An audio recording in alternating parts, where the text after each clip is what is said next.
product recommendations and stuff like that. So kind of applied vector search. And then Devanshi from the Azure team. Raise your hand over there. She is going to talk a little bit about, as soon as my phone reorients, I'll be able to tell you. There we go. Oh my gosh, let me take this picture sideways. A little bit about exploring Azure OpenAI, of course, with AstraDB. And if you're unfamiliar with AstraDB, you will hear all about it this evening, so don't worry. And then we're just going to do a quick kind of panel at the end where we can all talk to the speakers, and it's going to be fairly informal, especially because it's a little bit of a smaller group. So we'll just chat with the speakers a little bit. Maybe just do a quick introduction for yourself, maybe what company you're from or why you came or whatever. Alex, would you mind terribly starting? Just say hi.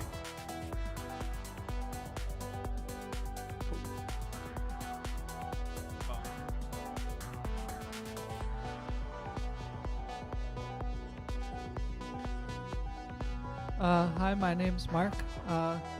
Currently I'm working on a project called bravesteps.love.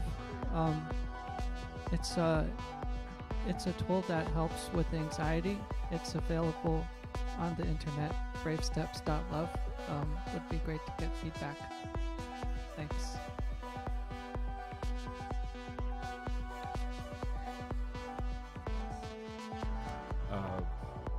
Broadcom. I was at VMware and I'm at Broadcom. Senior engineer. Hi, I'm John Nunley. I'm working at Marvell Semiconductors at the moment. I have a couple of open source projects I maintain in the Rust community. I'm Suresh. I'm founder of the Deep Data Mart. So we are a Google Cloud partner. I'm Rob Block. I worked at LinkedIn for a while, and I'm currently an unsigned free agent. Alfred Hong. I work at Proofpoint. I'm Catherine. I work at Bill.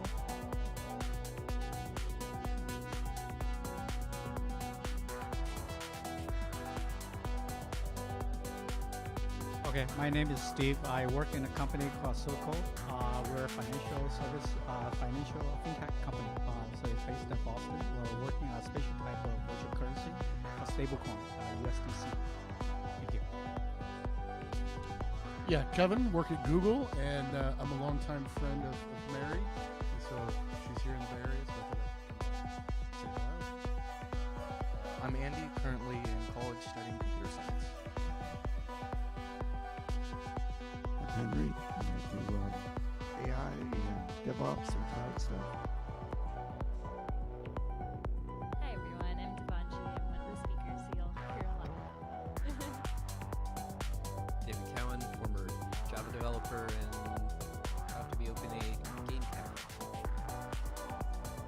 I'm Kirsten Hunter. I work at DataStax, and I am also one of the talk about Azure. Well, thank you, Peter. Hi, I'm Aaron. I also work at DataStax, and I have a talk tonight too. So glad to see everyone here. Again, my name's Peter. I used to work with these kind of folks at DataStax. I'm now at MariaDB. Anyone ever heard of MySQL? Okay, that was a trick question. If it was, so if you're familiar with MySQL, MariaDB is a fork of MySQL going back a couple of years. A very popular Linux database. So they are our sponsors. Also, Java at Microsoft. We're usually at the Microsoft Reactor Space in San Francisco. And I just wanted to thank Kevin for kind of syndicating the event down to the SV Jug posting list for tonight. So I think with that, as soon as we get the TV working, we'll get started. Sweet. HDMI 1, right? Yeah. So also, let's see, what else? I think it sounds like Silicon Valley Jug is maybe coming back soon. Kevin, you want to say a word about that or two real quick?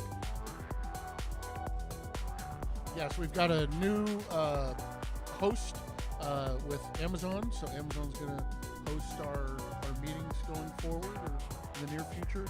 So we're looking, obviously looking for speakers. So if you're interested in speaking or have a topic that you're interested in hearing about, let us know, and look forward to meetups coming soon.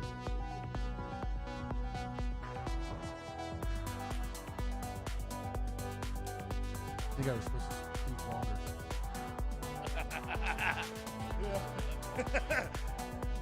Sorry, we're just trying to get the power button working. Hang on just a moment, folks. Here we go. Okay. Technology works. All right. Okay, so and then agenda tonight is going to be roughly 7 to 9, and then at the end we'll have some discussion time where we get plenty of time to chat with the speakers. So yeah, relax, enjoy, and thank you very much for coming. Appreciate it. Mary, Thank please, you. all yours. Thank you so much, Peter. Thank you so much, San Francisco Jug. Thank you so much for Kevin and Arun for Silicon Valley Jug. And actually, I have to also thank Benjamin, too, who's based in Germany. He's the one who I talked with at first. I'm friends with him in Germany, but he was in the Bay Area a couple months ago, and then hooked up with Pieter, and then started helping with San Francisco Jug. Then he has to go back to Germany, so that's where he's now. But then he's like remotely doing all the work on behalf of Pieter. That's kind of amazing, and then Pieter is here hosting. So just really, really happy to be here. And then I think there's also East Bay Jug too, Chris Richardson. So thank you for all of you Jug leaders. I myself too, I'm actually a Chicago Java Users Group leader too. So we're kind of like one big family, one big happy family, kind of like the spirit of the Jug. So anyway, so I'm going to be talking about, entering the brave new world of GenAI with vector search. And as such too, and just bear with me because maybe if some of you are already familiar with it, then there will be just some things that are basic. But I think it's also good too as kind of an introductory topic especially maybe for experienced folks like yourselves. Then I'm just going to be doing this as an introductory type of talk.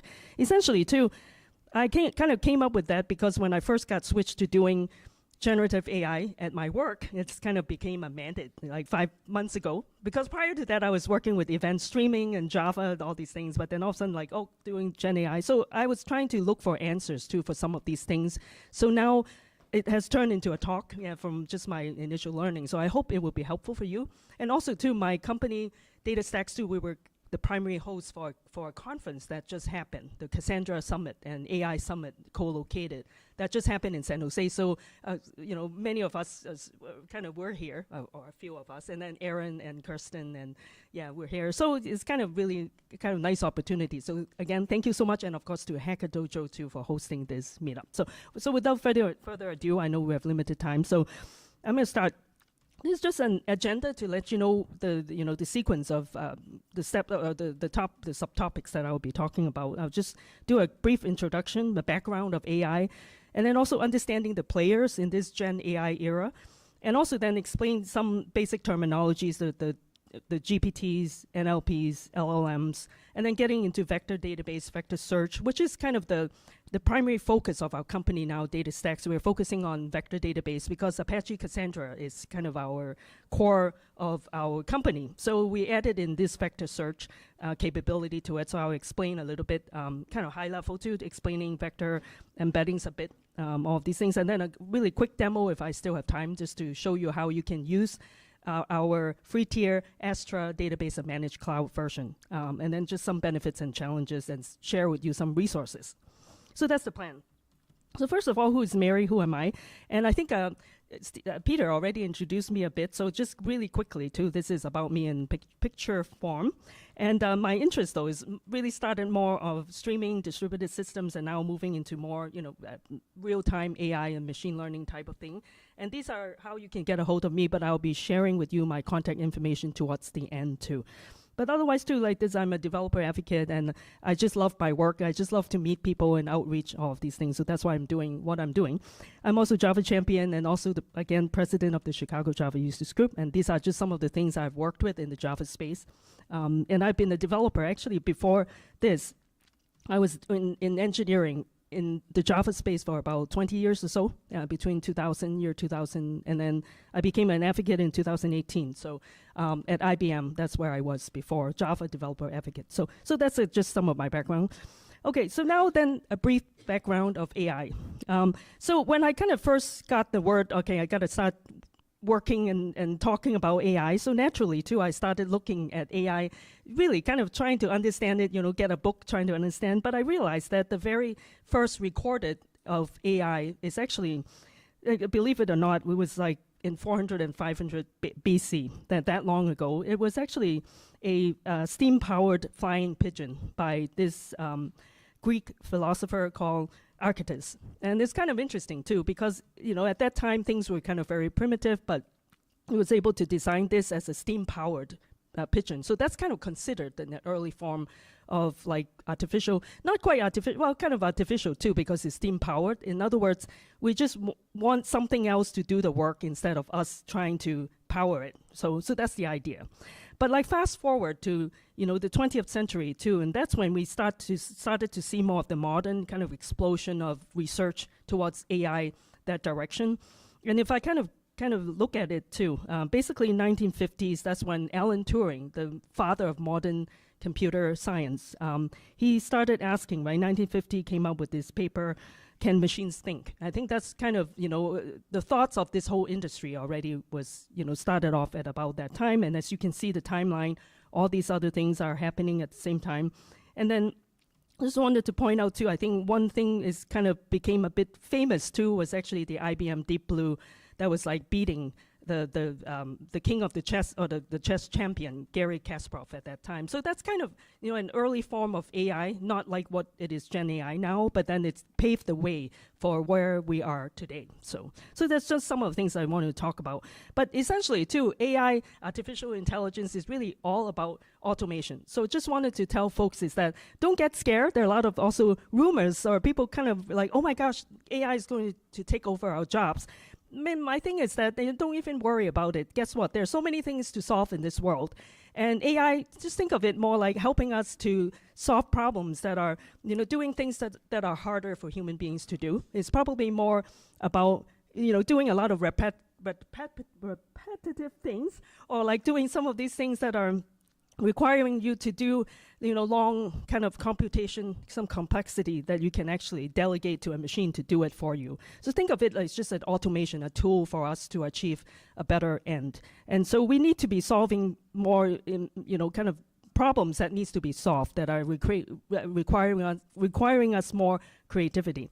So anyway, so now then move on to understanding this, artificial intelligence, this whole field. Essentially, too, data is kind of the core of everything. But look at it this way. Artificial intelligence, if you look at it like an onion, essentially, too, the outside of this whole onion is about artificial intelligence trying to mimic how we think and how we behave, how human beings and other living entity kind of do things, right? And then how is it possible? Is basically through machine learning, first of all. It's basically you're trying to train the machine to think based on some data sets, rather than us actively trying to train it. You basically have data. You train it so then it can learn from the data. So it's essentially, as you may know, right, the traditional machine learning is about supervised learning or unsupervised learning, reinforcement learning, all of these things. However, if you just kind of rely on that, it's not going to solve some of these deeper problems that require more of kind of how our brain works. So that's when you get into deep learning. The core of this onion is really about, the network, the neurons of, or the network of neurons, how it works in our brain. So that's what we're trying to mimic. This is kind of really like the crux of this whole thing, right? To make LLMs work is where the cognitive things are happening in that layer. Okay, so now let's take a look then at fascinating look at the Gen AI era. So what is generative AI? It's a disruptive field in AI. It has the potential to change the way how we create and consume content too. One big difference is that now Gen AI is that it can take input as like human spoken languages. You are now no longer required to do how you do things like giving input like your parameters equal something or something very mechanical way of talking. It's really about human being kind of conversation. So that's kind of really disruptive because then you need to have a way to interpret the input, all of these things. So that led to a lot of like prompts engineering these days. You do need to make sure that you ask the right questions in order to get what you want. And it uses a combination of machine learning and deep learning type of techniques to kind of produce the contents. And the contents too are actually tend to be more on the creative side. If you think about it, right? Generative AI is disruptive because now you can compose a song, design a dress, and writing blog articles and writing code like that. So it's not strictly about, what it used to be before this was predictive AI, in which it's based on some large set of data you want to make prediction, like a business forecast or weather forecast. It's not just that. Now we can do this kind of creative things and kind of expand beyond just the obvious, so to speak. Okay, so now just a really quick kind of history too. In the new, in the new millennium, since the beginning of it, that's when I think that all the research is kind of moving towards where we are today. So 2003, 20 years ago, there was the first feed-forward neural network by Yoshua Bengio and his team. But then in 2011, I think that was kind of a first time it kind of has brought this NLP, natural language processing assistance, to the mass, was actually by Apple, the iPhone, and with Siri. So, and then 2013, it's basically that's when Word2Vec came out, and that's actually uses a neural network to learn the word associations from a large text set of text. So that's kind of moving towards where the generative AI is today. The Word2Vec is kind of predecessor to where it is. And then 2017 was basically a group of Google researchers came out with the paper, if you have heard of, like, attention is all you need, about the network, a simple network architecture called the transformer. So that's when that came out. So everything's happened like within the past 20 years, all of these things. But let's kind of also understand the players too in this Gen AI era, right? So we're talking about generative AI, then basically too, you need to have generative models too. So these are just examples that kind of commonly kind of recognize models like OpenAI, right, the GPT 3.5, and Codex, which is actually what is underneath Google GitHub Copilot, for example. And then there's also Stable Diffusion that helps with text-to-image kind of conversion kind of service, right? And then that's where like DALL-E, Midjourney, all of these things that came out after that. And then there's also Whisper, which is like more for audio type of models. So these are, again, just a small handful of these example models. And then there are generative apps that are making use of these models to kind of do its things, right? Essentially, the inferencing side of things. And then if you kind of look into it too, there's, for example, these are example apps that I'm like, Monkey Learn is basically basing on text. It kind of does all the recognition or processing of that. And then there's ChatGPT, as we all know, came out like on November 30th. 2022, just exactly almost kind of little over a year ago. So it's pretty amazing. That came out, kind of shocked the world. Within 5 days, there's like a million downloads and everything. And then these are the other examples like Notion AI, SEO AI. These are specific kind of domain kind of usages of these AI apps in there, Bing AI and WordTune. So these are just examples. And then another thing wanting to point out is that we want to also expand the modality too. Well, we're talking about, okay, you can process text, but actually based on text, you want it to be able to come up with producing contents that are different mode. For example, text to image, like this is what Stable Diffusion is already doing. And then there's also, you can actually, based on image, you can also generate the text too. So that's kind of more an innovative, kind of very useful type of usages. In fact, Pieter and I went to pick up pizza. We talked about he was asking, what do you think, is kind of very useful for Gen AI? I think this modality, multimodal type of usages will be very, very, very useful. I think, you can look at text and then generate code, which is already doing that, or look at, a video, you can actually generate some text. Those are kind of will become very useful too. Okay, so how about like people, right? So there are people players, there are data scientists and computer vision engineer. They are concerned more with the what of, that the subject matter of this whole field. But it's actually the data engineer, AI engineer, and presumably all of us or most of us here are more engineers. We are the ones that actually implement and make things happen. And as we all know, the ML ops, for example, you do need people who can execute things. While some people are specializing in knowing about the subject matter and telling us how things should work. So it should be working kind of together in tandem and collaboratively too. Okay, so now then let me also take a look then in all the terminologies. GPT. it stands for Generative Pre-trained Transformer. As such, right, it deals with transforming some data. So what is it, right? So it's basically GPT, it takes simple prompts, right? Prompts that are in human language form. No longer is it like a parameter equals 1 or something equals that, like that. It's talk like how you talk to me to get, you know, what you want, kind of like that. So those are input. So the input kind of gets in and it will do all the pattern matching, all the vector or similarity type of searches. And it answers questions for the prompts too. And also then, based on the prompts, it will produce contents like writing an essay, a blog post, or, you know, generating code or designing, you know, some fashion, things like that. So this is kind of like GPT. And then essentially too, GPT show up at about like 2018, like only about 5 years ago. And it was Alec Redford published a paper on GPT generative pre-training of a language model. So that kind of became kind of established that foundation to kind of move towards this direction of GPT. And within a year, 2019, GPT-2 came out, and it kind of encompasses more like larger data set to it too. And then if you kind of move forward to now, kind of last year was ChatGPT, as I mentioned earlier. Basically, it came out too, like ChatGPT came out a year ago. And then also too, during that year, last year was also Stability AI develops the Stable Diffusion. That was also kind of more of a groundbreaking type of invention too. So those are things like diffusion-based type of image services that came out too in last year. And then, as we all can see too, right now, ChatGPT, this whole revolution all of a sudden kind of kick into high gear. All of the major companies are coming out with, you know, different types of technology around this. Like, for example, Microsoft has the has the Bing, the Bing, and then Google has Bard, for example, all of these, right? And OpenAI also releases GPT-4 with a paid premium option, for example. And as we can see right now, as we're talking, there's just new innovation kind of happening in this ChatGPT kind of space. Okay, so now let's then take a look into like NLP, natural language processing. And what is that, right? So it is an interdisciplinary subfield of linguistics of computer science.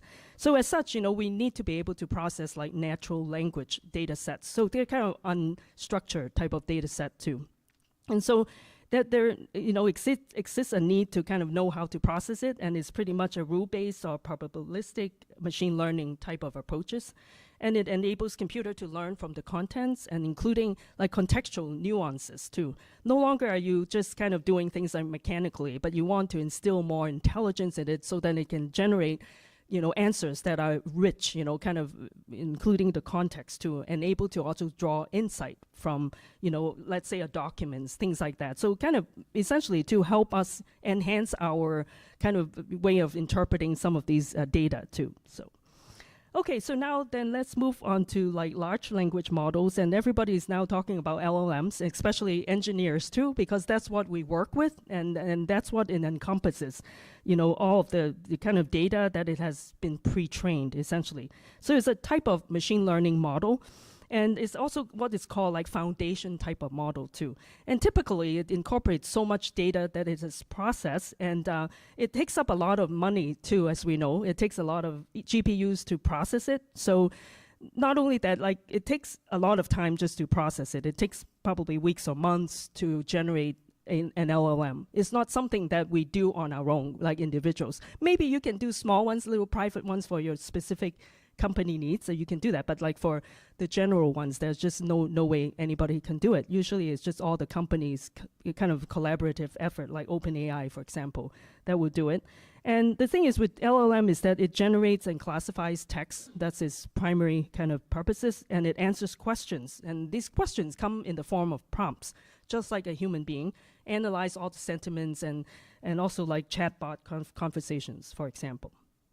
Okay, so this is kind of an like a conceptual diagram that describe, if you remember that onion, we have artificial intelligence, AI, and get into machine learning, can be unsupervised, supervised, or reinforcement learning.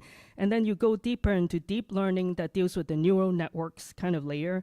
And also too, that's where generative AI kind of sits there with the transformers, the GAN and the VE, all these things, and also image gen. And then that's where also the LLMs kind of sit too, if you conceptually look into this. Yes. Mary, would you mind just defining one or two of the acronyms we see on the screen for anyone that's kind of new to ANNs, some of those things? Would you mind terribly? Sure. Yeah. So I'm trying to kind of remember too. Actually, this one ANN is approximate nearest neighbor, I think. Yeah, that's right. Approximate nearest neighbor. But there's actually, isn't it stands for like neuro? It's actually different too. I was gonna say that's what is it? That's one of the neural networks, yeah, because I also look into it too. But like RNN, I know is recurrent neural networks. And CNN is, what is it now? Conversion, something. Yes, yeah, like that, yeah. And then ANN, that one I have to kind of look up. I'm sorry, I should have kind of looked at, yeah. Thank you. No, but that's good. That's a good question. And the other GAN and VEI, that one actually is some transformer type of kind of thing. If you kind of get into it, that gets kind of very deep. Sometimes, when we're using these LLMs, we probably aren't as concerned what exactly. These are internals. So yeah, so even I cannot remember off the top of my head. I apologize, but I'll look that up right after my talk. Thank you. But I like these kind of challenging questions too. It makes me kind of think, and then I will always remember, because then somebody embarrassed me at the talk that I'll remember. No, I'm just kidding. So, okay, but anyway, so that's that. So yeah, no, that's okay. But this is what it is. Meetups tends to be more relaxing. So thank you. So, okay. So this is how you can look at, from a pictorial point of view, what all these terminologies, how do they sit in relationship with one another? So that's the kind of goal of this diagram, to show it to you. So. Okay, so then some examples too. Now it comes to coding, right? Bring down to that level. Basically, these are like common like API frameworks that everybody use these days, and there are others too. But essentially, these are just common ones like LangChain, Llama 2. I think most folks have heard about these, and Llama Index, and also Palm from Google, and working with their Vertex AI, and Hugging Face. Hugging Face is more like an AI hub. Think of it like GitHub, right, for source code. Hugging Face is more like an AI hub for all things that are AI, kind of all this stuff in there. So it's also open source too, I believe, right? Yeah, Hugging Face. So yeah, that's right. I think it started off, interestingly, more for like more teenagers, right, doing some kind of emojis thing.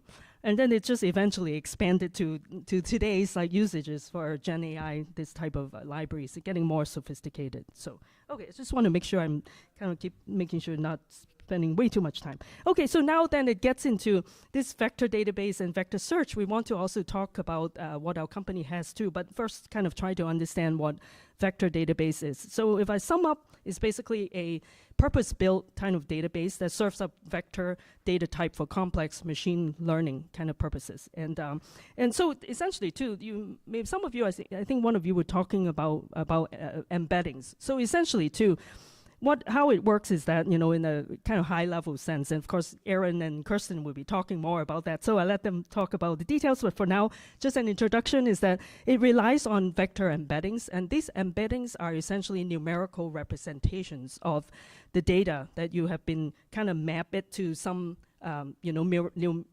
numbers. Let's say you break down the word, or break down a sentence into different words, you tokenize all of the words, and then with each word you convert it, map it to a numerical representation. So then you end up having, if you kind of look into a vector database, you do a selection, you see arrays of data, and each one of them is an array of like a floating point number, set of that. So essentially, why it's being done like that is to enable you, enable this mechanism, the algorithms, to do vector math underneath the hood, essentially. They are handling multi-dimensional data.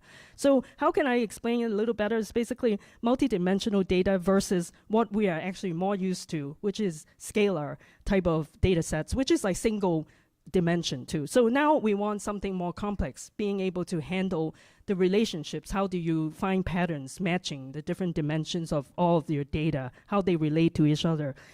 So you need something more complex to handle that, which is multidimensional data set, and that's vector, and it's expressed in the form of vector embeddings. So that's what it is. And it's automatic feature engineering type of capability to it. Also, it uses like approximate nearest neighbor type of techniques to kind of help you. How do you do searches like that, right? So that's what essentially it is. And the ANN on the last slide was artificial neural network, and then RNN was recurrent, and then the CNN was convolution. I'm cheating because I have Google, and since I embarrassed you, I thought I'd help you out. Thank you. Sorry thank about you. that. Yeah, okay. Thank you. Thank you very much. Yeah, I know I read it before, I just forgot. Yeah, it's too many things to remember. Yeah, I wish I could. I wish I could expand my own memory, but it doesn't. It doesn't work like that. But anyway, so okay, and now just kind of talk quickly too about the mechanism, right? If you try to explain like vector embeddings, how can you represent in a picture? It's basically, you know. Again, if you're more math inclined, you probably understand that right away. But assuming maybe not everybody has that, you know, background or coming from that place. So just want to quickly point out, you can look into two dimensions like normalized vector. They are basically on that graph. You can kind of represent where your vector is kind of, you know, where it stands in that two-dimensional kind of space in here. So an embedding model can transform the text into vector. They is called embeddings, and the embedding can be however many dimensions to it, right? And then, for example, OpenAI right now, the embeddings are 1,536 dimensions. But I think there's another model that's I think the GPT 3.5 Turbo that actually has 16,000 dimensions. So as you can see, the newer versions probably will have increased number of dimensions, so you can actually hold more data to it. That's the idea. So okay, so. And let me kind of go. Am I kind of taking up too much time? Okay. So this is just another kind of look at this too. You can be, you know, we're just pointing out vector, but it can mean like a cat and a dog. How it actually kind of stand inside. You know, if you have represented inside a two-dimensional graph, for example, like that. So. Okay, this one I won't probably spend too much time now, but just getting a bit more to, and wanting to point out to you for Java enthusiasts, right? So there's also you know, that's what actually our Apache Cassandra-based Astra database being very powerful because of this library called JVector.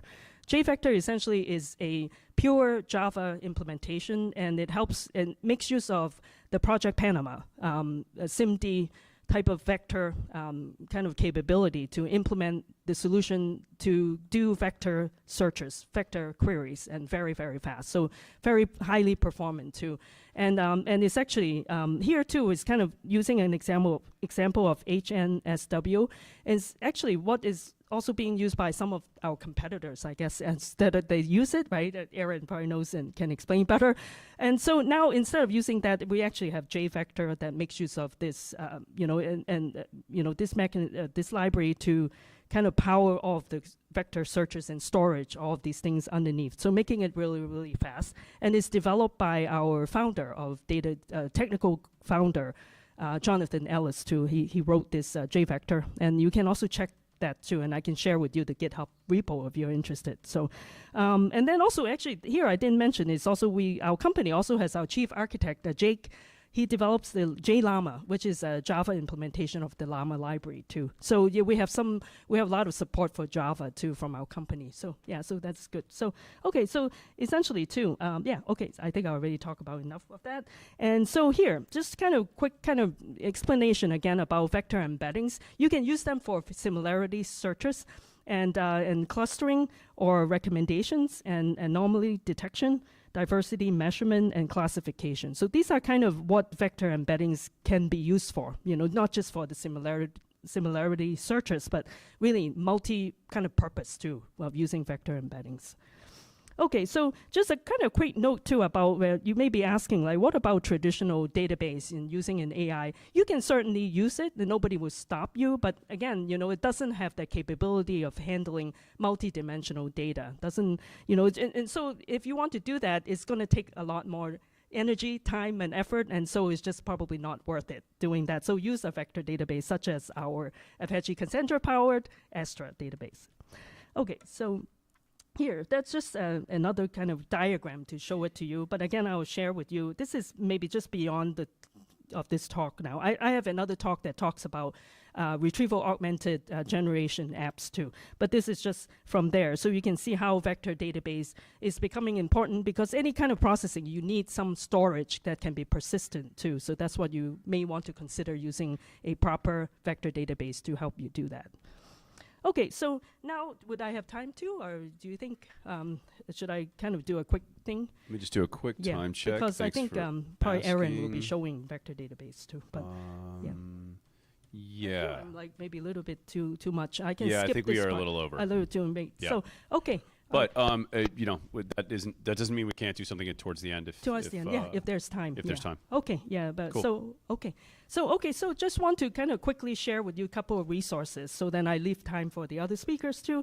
This is the one that you can use, and I've already handed out to some of you the cards. I think maybe Pieter did it already. So please, I encourage you to try out our Astra database platform, managed database, and $25 per month, and so yeah. And then also wanted to kind of point out, you know, we talk about GenAI, just some of the benefits, as we all know, is like ask and you shall receive, and seek you will find, kind of like this quote. I like to use that. That means, you know, you just ask the right question, you'll get the right answers. That's what it is. But the challenge is, though, don't trust it too much, because it can hallucinate, meaning that if it doesn't have the data in there that you're trying to search for, sometimes, right, in some cases, rather than saying that I don't know, and it can come back with the wrong answers. So you can't really trust it too much yet at this point. As also we know too is that there can be ethical concerns, right? Can be potential misuse, even though you may not be intentional about it too. And then also one thing to point out is about the real time with the LLMs, data too. As we all know, we train data, it takes so long. You take a snapshot of some data a year ago, and you're still using that LLM. Then what happens to the data between that time and now? So all those data is missing too. So you need to have other ways to kind of fill in those gaps, for example. So RAG would be a pattern, retrieval augmented pattern, generation pattern too. So yeah, so just be aware of those issues. And then with that, I want to thank you and want to share with you the resources. This is the slide deck that I have, if you like, and I'll also share it with Pieter, so he can post it too if you miss it. Yeah, I'll send it out via the meetup. Okay, yeah, and then with that, a couple more like DataStax information and my own Twitch stream too. If you want to follow me on Twitch, I try to resume my Twitch soon. And then with that, want to thank you very much and really appreciate it. It's kind of rushing through, but thank you very much. Yeah, so much information. Mary. Thank you so much. Yeah. So, okay. It's our fault. We started a little late, so sorry to rush you. We started a little late because we were waiting for folks. While we're switching presenters, what I'd love to hear from folks is what do you actually found useful with ChatGPT or a service like it, Bard, something like that? Bing, fill in the blank for me. Bing, what's the word? Sure, Bing search. Thank you. What's actually worked for you? Like, cut the hype away. Like, just anyone who wants to, here, just talk for a moment about like what it's been actually useful for, and pass the mic around because I want to hear what other people have to say. Yeah, so I use ChatGPT a lot for code synthesis. A lot of times I would like look for code snippets on Stack Overflow or something for a given problem. And now I just like type my problem on ChatGPT, and I kind of like let ChatGPT synthesize some code to see like how something needs to be done. So that's like, you know, one common go-to use case for me. I'm glad I didn't say that aloud. Yeah, that's good height. Yeah, actually, if I stand like this, I should be okay. I used ChatGPT today to complete a patent application, and it was really effective because I just simply said, rewrite this as a patent attorney would write it. And from what I can tell, it looks perfect. So. All right. Is that close enough? Probably not. No, probably not, huh?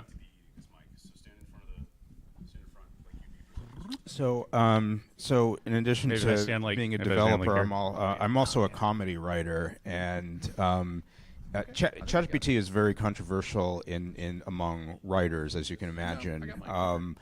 And I kind of, I guess my feelings are kind of nuanced on it, but it's like, it's certainly not, it's not at the level where it can just like write comedy material like people are kind of scared or excited that it will do. But I definitely do find it useful for like if I have writer's block, to just kind of like, you know, tell it like, you know, give me like 10 examples of, you know, something that would, you know, this kind of situation would have, or this kind of person would do. And, you know, I find it, you know, good for just sort of like brainstorming, getting new ideas. I got one real quick. I actually wrote a couple like Word macros and Google Sheets macros for me, like first time, like nailed it. Like almost compiled the first time. I didn't even have to edit anything. I was like, yes. But anyway, one more, and then we're going to let Aaron start. Thank you. I have created, there are icons, which are hero icons, they are open source. But when I try to find which one to use for designs and other things, I have created a GPT. Then I provided all the documentation about it. Then whenever I want a specific icon, I just describe it. I need an icon for this thing. Then it suggests me. Yeah, it's so helpful. Finally, a bunch of related icons for your PowerPoint set that aren't from like 20 different sets and don't make any sense together. That's evil genius. All right, I'd like to introduce Aaron. Please take it away. You're going to talk about e-com, right? And That's right. Product recommendations. That's Let's hear a right, little bit yep. more about what vector search is like in practice, my friend. All right. Well, thank you, Peter. I hope everyone can hear me okay, and I'll try not to move around too much because this microphone like kind of sucks like that. So if I go like this, you can't hear me, and now you can, and it's kind of tricky. So yeah, exactly. This is real-time e-commerce product recommendations with vector search. This talk came from a couple of different places. First of all, we actually did a video series of workshops on YouTube about using AstroDB for e-commerce. And the idea was that each workshop we showed a different like subsystem of an e-commerce website, you know, like the shopping cart or like the product navigation system or order processing or single sign-on. We did single sign-on one week. Yeah. So I kind of took it from that, but then also actually I was speaking at Best Buy headquarters over the summer because I live up in Minnesota where they're headquartered at. And I talked about vector search, and it was really new. It had just come out in AstroDB, and one of their developers said, "What would I ever use that for?" And I'm like, "Well, you could use it for product recommendations." And ironically, that was the example that I had to show them. So it's one thing to hear the hype and to say, "Hey, this is really popular. This is really gaining some steam." But if everyone else sees it and has no idea what they'd use it for, well, then it's not real good. So we got to make sure people understand use cases for it. So this is kind of one of them. So real quick, little about me. I'm a developer advocate at DataStax. I'm also an author. I've written a few books, including I'm most in the distributed database, NoSQL space, but I'm just finishing editing on Code with Java 21, which should be out, I hope, by the end of the month. It's super close. Mary and I actually hosted a LinkedIn Live show called Real-Time Java and AI, where we talked about a lot of this stuff on a weekly basis and showing new different tools and things. And I also run the official Apache Cassandra Corner podcast for the Cassandra community. I've actually been involved with Cassandra, the database project, for about 11 years. And I mentioned I'm from Minnesota, and up there we do crazy things. For one, we have dogs and they're house pets just like everyone else except ours. Sometimes we run 10-kilometer ski races with them and with them harnessed up, and sometimes they're useful in hauling ice fishing gear out into the middle of the lake too.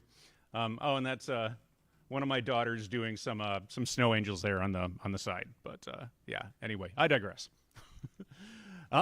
So hey, here's the tech stack with the as far as the website and the demo that I'm going to show you later. Essentially, it's taken advantage of Java, Spring Boot, a little bit of Spring Data. I have a love-hate relationship with Spring Data, and I'll explain a little bit more about that as we go along. But then on the front end, we used some React.js and Tailwind CSS.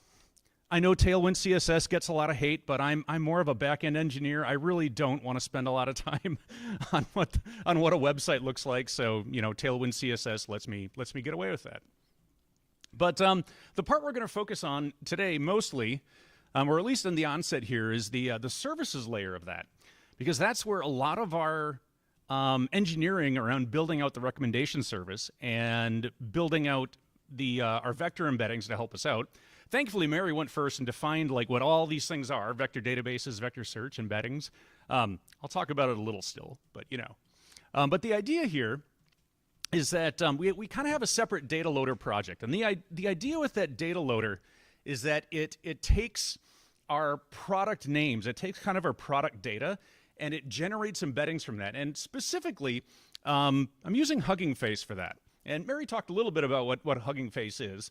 But in this case, I'm kind of using it as an LLM provider. So it'll pull down a specific LLM from Hugging Face and actually generate embeddings for me.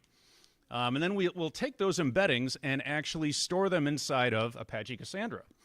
Then, of course, when we have our website running and we call the service for showing a recommended product, what happens is the service layer then runs a vector search inside the database.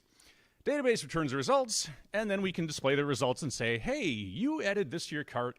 You might also like this lovely hoodie or whatever we end up having to show everyone. So that's kind of sort of what we're driving toward here. So, of course, Apache Cassandra, just real quick, has anybody used Cassandra a lot here? Yeah, I got a few. All right. Good. So Cassandra is a heavily engineered distributed database around both read and write performance. Actually, in its very early days, it was super good at write performance, read not so much, which is why it kind of gained that reputation early on. But trust me, it's been engineered to the point that that's no longer a thing. Linear scalability. The idea there is that if I establish that I can get 10,000 ops a second with a 6-node cluster, then if I need 20,000 ops a second, I need to build out to 12 nodes. I just need to double it, and I know that I'll get that scalability out of it. It's highly available. So when you look at like a CAP theorem, definition of where does Cassandra sit, it's definitely in the AP side, going with eventual consistency. It's platform agnostic. It'll run on, pretty much any provider. By the way, I would not run it on Windows. I'm just going to put that out there right now. Do not run Cassandra on Windows. All right. And then, of course, my favorite feature is geographic distribution. Kind of the cool thing with Cassandra is that, if you have again, an e-commerce site's a good example. If you have it like spread out over a large geographic region, you can have like your data, deployed out to like the West Coast and then on the East Coast and then also maybe to like Central Europe if you want as well. And that way your customers hit their local data center and you can write your data in one spot and it'll replicate out. So that's really, I think, the coolest feature about Cassandra. Not a whole lot of other databases even today really do that well. I mean, maybe Google Spanner, but when you actually own the network your database runs on, you can take a couple of liberties with it. Yeah, I still think Cassandra does this the best. And when you can afford to put like an atomic clock at every node in that network you own. That's right. And then, of course, DataStax AstroDB is the one you're going to hear about a lot today. That is, our Cassandra as a service, deployable in all 3 major clouds. And our free tier is really generous. You get like 80 gigs of storage. I actually say really generous because as part of a project for my most recent book, I was also working on. I mean, it's full of examples for Cassandra, but I also wanted to show a little bit of like relational database, connectivity there. So I used Elephant SQL. Is anyone familiar with that? Okay, it's Postgres in the cloud. Their free tier, you get 20 megabytes. Think about that, 20 megabytes. All right. Now, okay, if I'm going to date myself a little here, I had a 20 megabyte hard drive on my Tandy 1000 eons ago, but 20 megabytes today is nothing. You can fill it up so fast. We give you 80 gigabytes. I mean, that's pretty epic right there. So anyway, all right.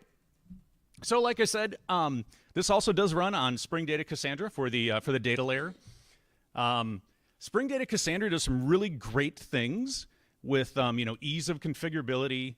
It gets rid of a lot of that boilerplate code that you find yourself writing when it comes to building like a data-intensive application. And it provides some like really useful methods like find by, save. It's really super useful. However, my hate relationship with Spring Data Cassandra is because it allows you to do things like that, like count and find all and save all. Anything with the word count or all in it in a distributed database is really, really bad. In fact, when I was building this slide, I found 2 Return of the Jedi memes I really liked, and in the end, I couldn't pick just one. I went with them both because it definitely is a trap, and if you're running your Cassandra cluster on Kubernetes, many containers will indeed die if you try to use those. So I just thought I would put that out there. All right. So that brings me to vector search. And again, I know that Mary talked about this quite a bit, but the general idea is that you're querying, for data that's been transformed into these things called embeddings or tokenized into embeddings. And it allows you to do some approximations on them. And specifically in AstroDB, you can do things with like different types of indexes. So you can take like a cosine approach or a dot product approach. Or even like Euclid, you can do Euclidean distance for approximation as well. By the way, cosine and dot product are both cosine based, and Euclidean. If you have a vector that's valid, that's valid data of all zeros, Euclidean's the only one you can use, because otherwise the cosine based ones will throw a divide by zero error. I found that out by trying to help someone on Stack Overflow who was trying to do that. So that was kind of funny, actually.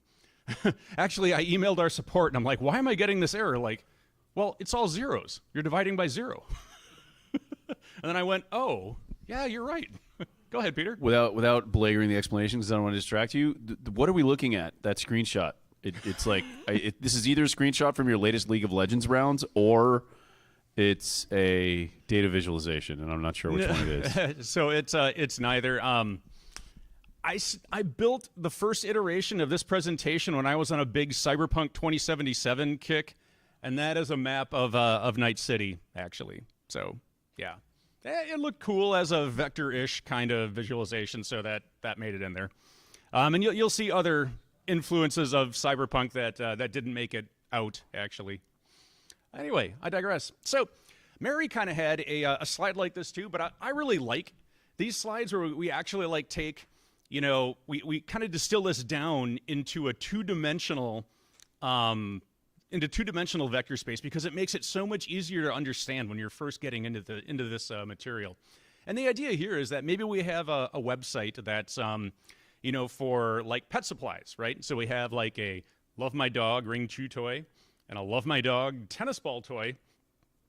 Well, I can go ahead and figure out the cosine to try to get approximate distance between those vectors, as in how close those data points are in vector space. So this is just kind of a visual representation of how this all works together. Oh, and also I know I kind of dated myself with the whole 20 megabyte hard drive thing, but I also had a computer at that time that had CGA graphics, if anyone remembers that. So that's where the magenta, cyan, and white color palette kind of comes from there. So, yeah. All right. Did I do 2? Oh, I skipped one. Yep. And you know what's funny is Mary and I really should have talked about this stuff before. But this is real quick. The just a quick slide on JVector. The idea is that it Cassandra 5.0 and AstroDB both use JVector as the vector search implementation. It takes the place of we initially tried using Lucine's HNSW library, which is hierarchical, navigable, small world graph. A lot of problems came up with that, mainly because HNSW is single-threaded, and in the database world, that does tend to cause some problems. So our founder who kind of came up with that, Jonathan, he replaced it with something he kind of thought up on his own, and it works really well. And he actually has a badge that's on the repo's README of like top or like #1 repo for, I forget what time period it was, but yeah, it's really been gaining some attention lately. And that's the GitHub repo if you want to go check it out. It's pretty slick. So, all right.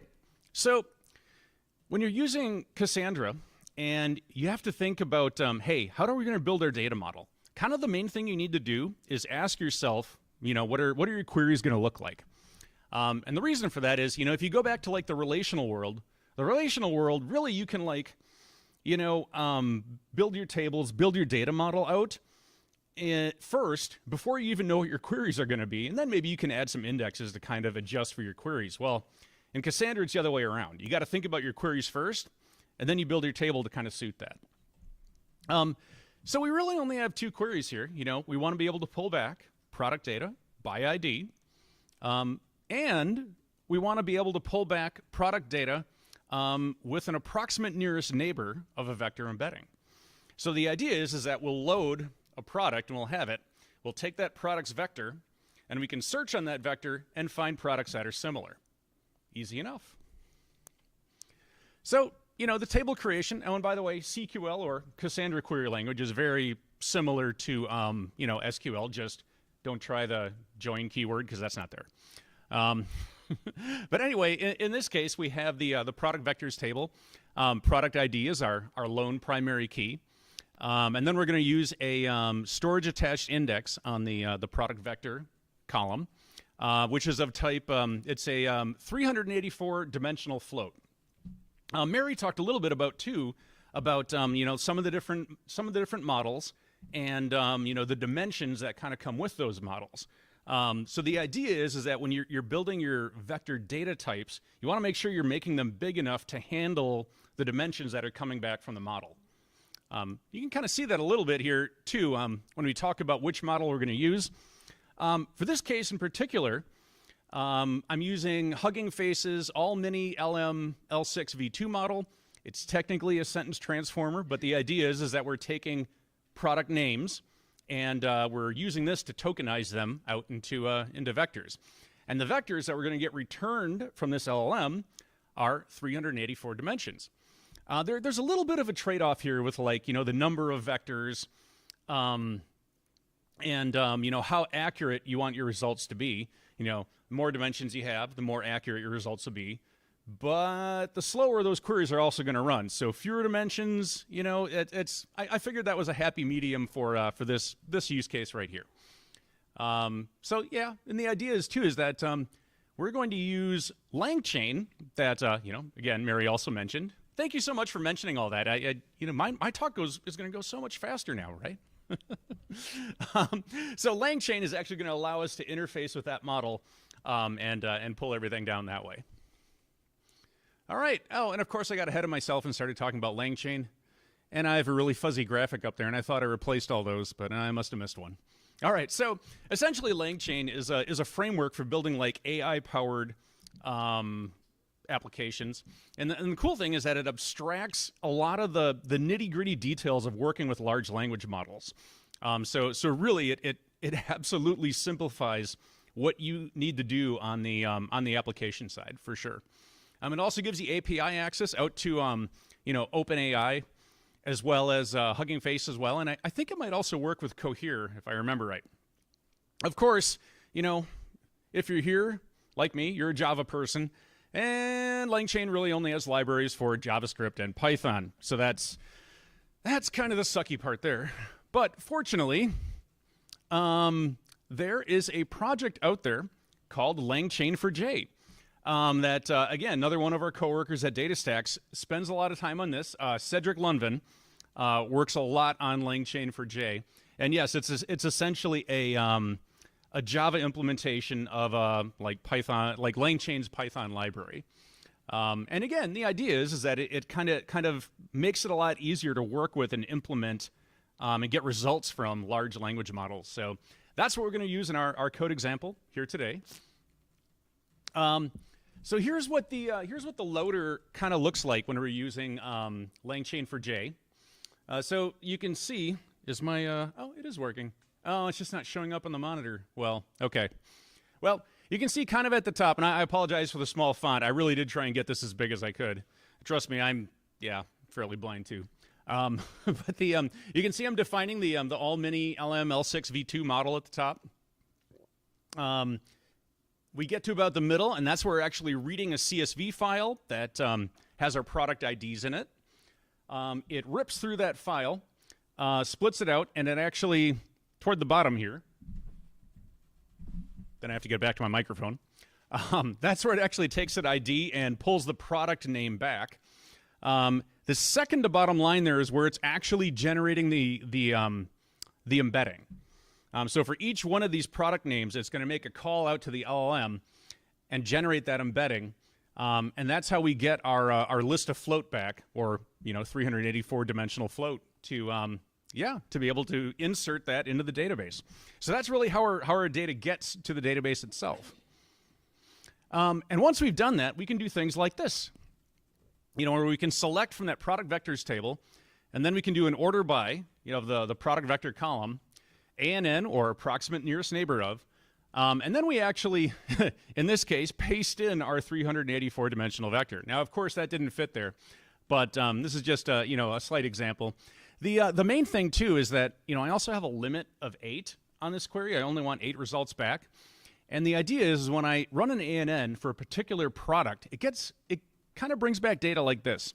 So let's say that I have a shirt that says "Go away, or I'll replace you" with a Spring Boot annotation, and I take that product's vector. Maybe I'm looking at like the extra large size because I'm an XL. Maybe I run that, and it brings back all the other sizes of that same shirt. Now, if I'm buying the XL, recommending the small is pretty useless to me. So there's something we'll need to do with the business logic on that side as well to make sure that we ignore all the ones that are in the same product group, and then we can recommend the next product that kind of comes back there. So that's the general idea with what we're doing here. All right. Then on the Spring Boot service layer side, we have our promo product, or promotional product, if you will, service out there. It takes a product ID, simple. On the repository side, in Spring Data, really all we're doing here is defining our query ahead of time. So it's that same query that I just ran that does the ANN, has a limit of 8, and we're going to name it this find products by vector, and actually pass along that CQL vector data type. Back up.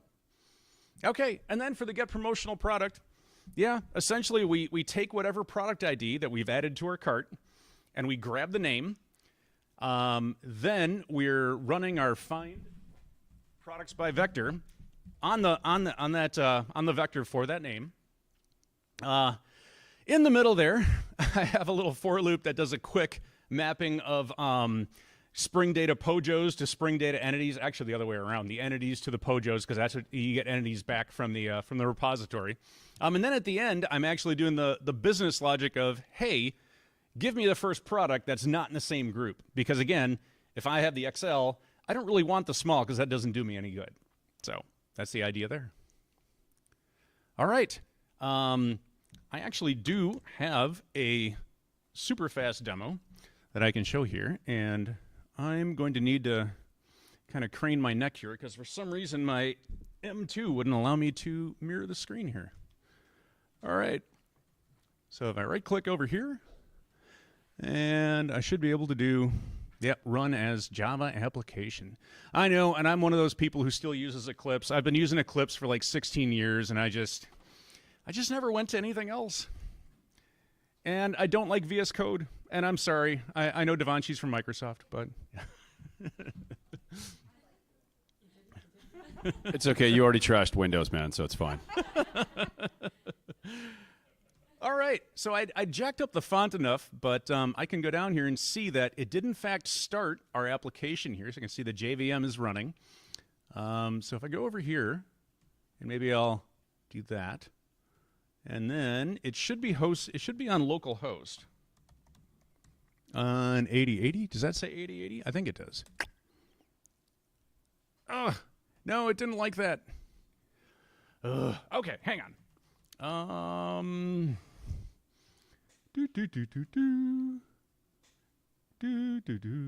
And local host. Oh, hey, there we go. All right, okay. And yes, I actually did take all those pictures of my entire DataStax wardrobe on hangers on the wall. If you look close on some of them, you can see there's dog hair on them. So yeah, I apologize. But again, this is our website that we have. That's a part of that a part of that workshop. And the idea is here. I'll go ahead and do my single sign-on with Google. And if that worked, I should see. Oh, hey, all right, it knows it's me. Outstanding. Okay. And if I go back, let's say, I'll go to my Apache Cassandra 3 contributor T-shirt. And if I click into that, there we go. That comes up. Let me do extra large because I'm an extra large. Okay. Now when I add to my cart, it should recommend, oh, you know what? I don't know which one, but it should recommend another T-shirt and pop that up and say, hey, you just added, well, whatever, but you might also like whatever shirt this is. So if I add to cart, oh, there it is. Okay, so that adds the go ARL replace you with a, oh, and then disappeared. Well, my React.js isn't so great, so that didn't stay up as long as it needed to. My apologies.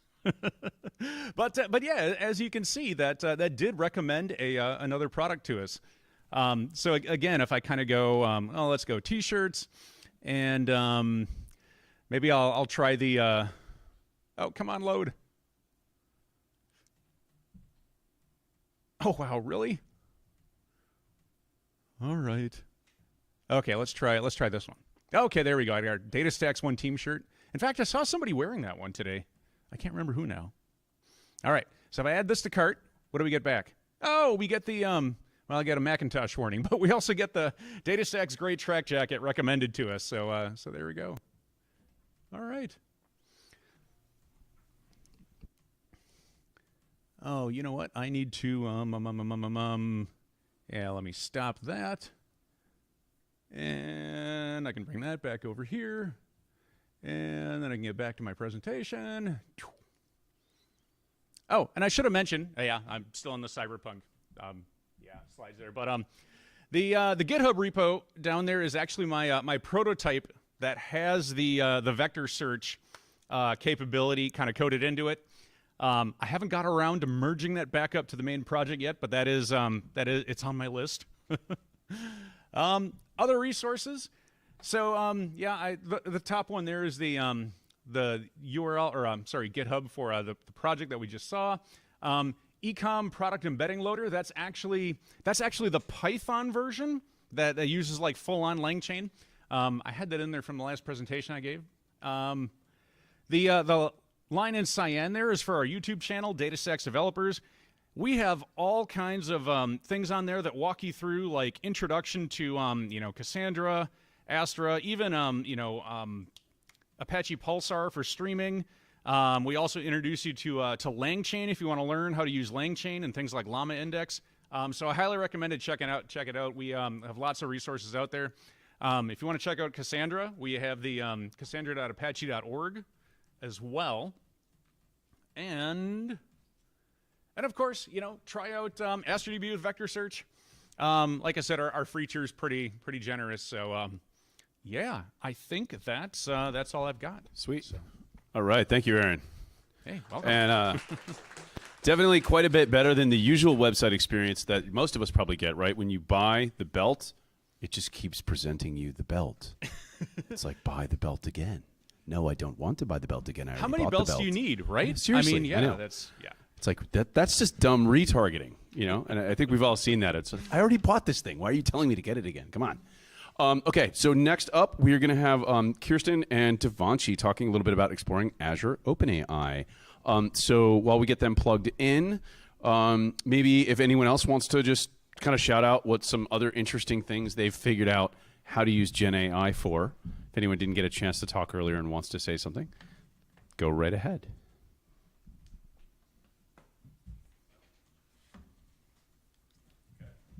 I'm trying to think of anything else that I've been able to use it for besides just a smarter Google search, like when I don't know what I don't know.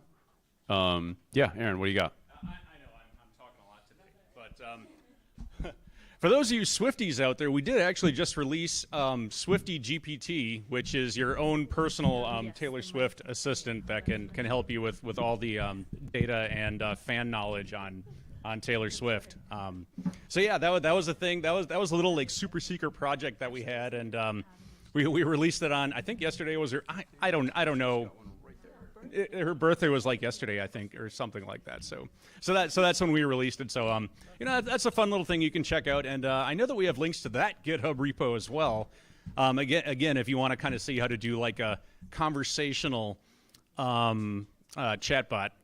And I think that one was all written in TypeScript. I did a lot of the back end, but yeah, the front end and kind of like service layer bits were all TypeScript. So, yeah. Anybody else want to talk about anything cool they're working on? Okay, that didn't work. Hold on. Did you pass the mic for me if anyone does? No, I just it actually worked when I tried. Let me try. Sorry, what? Oh, the difference between AstroDB and Cassandra. That's a great question. Technically, AstroDB is like Cassandra. It's like Cassandra database as a service. It is a little bit different, though.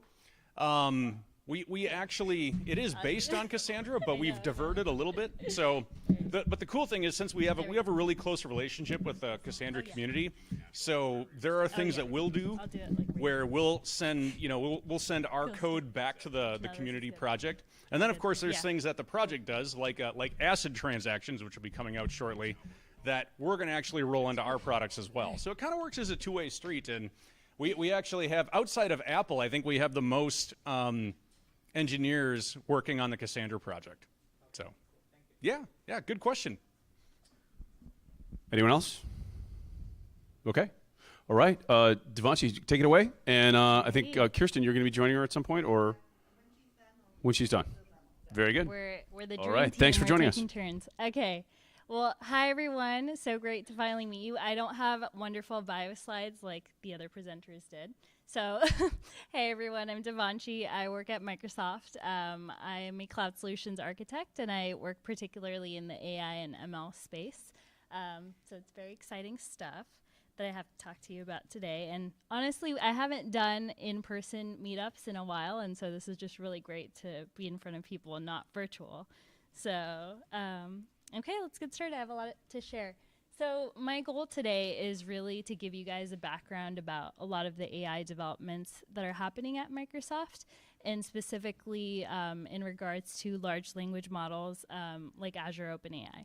So I'm going to be covering a couple of things. I'll cover a brief introduction to generative AI, and I know Mary did such a great job with one of her slides in covering this, so we can skim through it. And then I'll cover the Azure AI portfolio and what it entails, and then I'll go over data and privacy when it comes to using Azure OpenAI and what that looks like. And then I'll go over some of the Azure OpenAI models and the capabilities that exist today. And we'll end off with how to bring these capabilities to life to see how DataStax is using it with their vector database, AstroDB. So we'll have the full picture. All right, let's go to the next slide. Okay, so this is just an overview of generative AI as a whole. And so Mary covered this, but initially in the 1950s and the 1960s, we started off with artificial intelligence, which is really, these intelligent machines that can replicate or exceed human intelligence. And then years later, in 1997, we created this subfield of artificial intelligence, which was machine learning, where we're really training a model based on data that we know. So we worked with supervised learning, unsupervised learning, and then deep learning came to be, where you're really kind of constructing the human brain and working with that. And then finally, now in 2021, we have generative AI, which is all about creating new audio content, new text content, new visual content given prompts. And we're already seeing a lot of these powerful capabilities through the GPT models that are out there. So Microsoft and OpenAI are working together collaborating to really work on the underlying AI. And so a lot of the models that you see here are available on Azure today, and I'll go through those in more detail, as well as our Azure AI Studio. So before I talk about the models, I thought it would be good to kind of level set with what the Azure AI Studio looks like today. And so if I start off at the very top, that's the application layer. So AI has already been built into a lot of these applications from a long time ago, right? So we started off with, when you think of Microsoft 365, let's say that I'm presenting right now and I want you as the audience to see subtitles in English, but let's say I could be talking in Hindi. And so Microsoft 365 PowerPoint already has those really powerful translator services that are that work with so many languages today. So point being that AI is already built into a lot of these applications already. And then also in our application platform, so with Power BI, Power Apps, Power Automate. And then when you go down a layer into our scenario-based services, so you have things like document intelligence, video indexer, and then AI search, previously known as Azure Cognitive Search, if any of you have used it. We do a lot of rebranding here. But so document intelligence is great because it really, a lot of these services will go hand in hand with the Azure OpenAI service. And so document intelligence extracts key value pairs from certain forms. So let's say you're dealing with a lot of data that has a lot of tables. So you can use a tool like document intelligence to help you kind of extract the information you need. Then you have AI search, which does a great job about really indexing your documents and then retrieving the right data based on your user query, the most relevant data. And then we have video indexer, which will really extract insights out of video content. So let's say you want to know what's happening at a specific time frame. It can give you a good summary. It can also tell you who's speaking at a particular timestamp. And then when you go down a layer, you have our vision, speech, language, decision, and also where our Azure OpenAI service sits. So again, these are all pre-trained APIs, but you can also customize them, which is great. And then all of this sits on our Azure machine learning platform, which is where you can train, test, and deploy your machine learning models. And there's a neat feature called Prompt Flow that helps you do all of the orchestration with large language models as well. So those are all of the Azure AI services and that whole stack. Let's jump into the actual generative AI models because that's what everybody's always excited to hear about. So if I jump to this slide, so again, on the left are all of the text models that are available on Azure.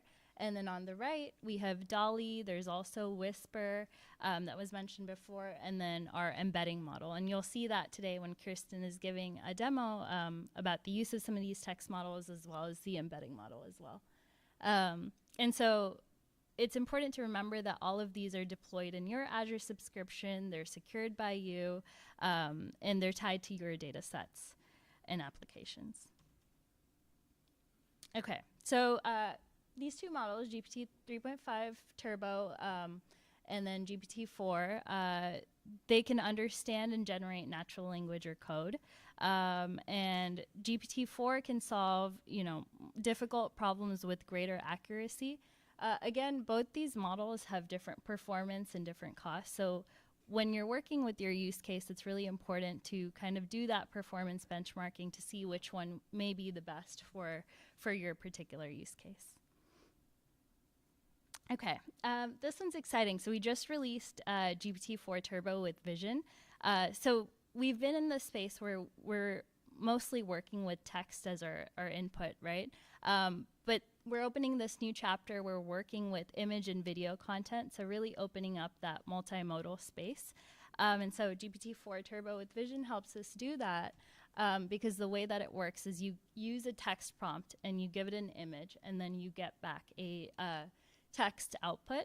And so I was playing around with this the other day, and my fridge was too dirty, so I didn't take a picture of my fridge. But I picked up an image of a fridge, and so I asked, what can I make for dinner today based on this picture? And it was able to give me a couple of meal ideas, which I thought was awesome. Yeah, so really great stuff. I'm definitely going to be using this a lot. So those are some of the capabilities of GPT-4 Turbo Vision.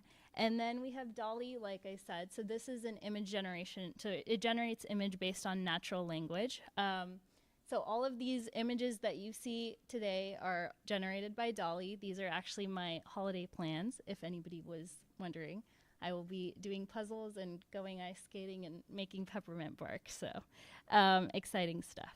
But this you can test this out on if you have an Azure subscription, or you can use the Bing Image Creator, which is a first-party service, and you can it's powered by DALL-E 3 in the background. So that's that. And then we have the Azure AI Studio. So I talked about our vision services, our speech services, language decision, all of these different pillars, I guess you could say.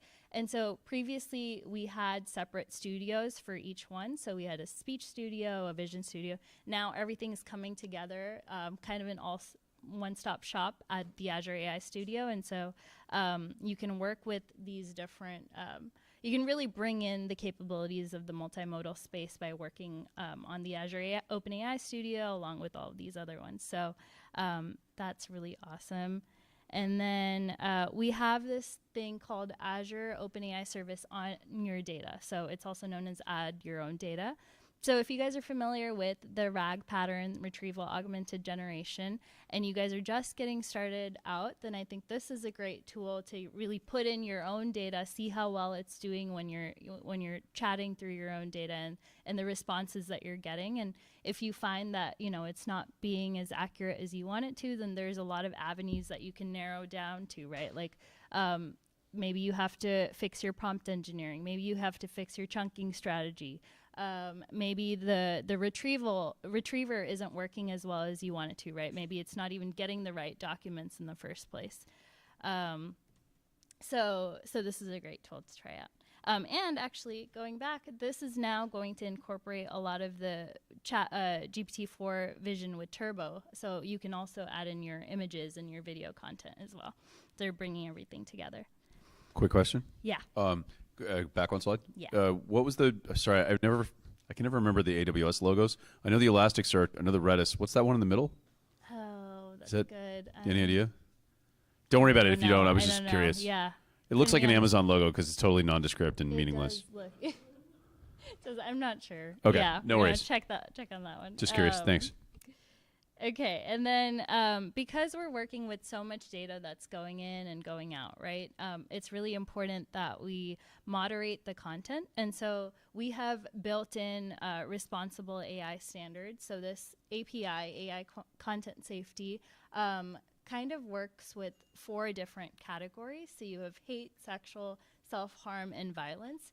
And you can set different thresholds of what you want it to allow or not.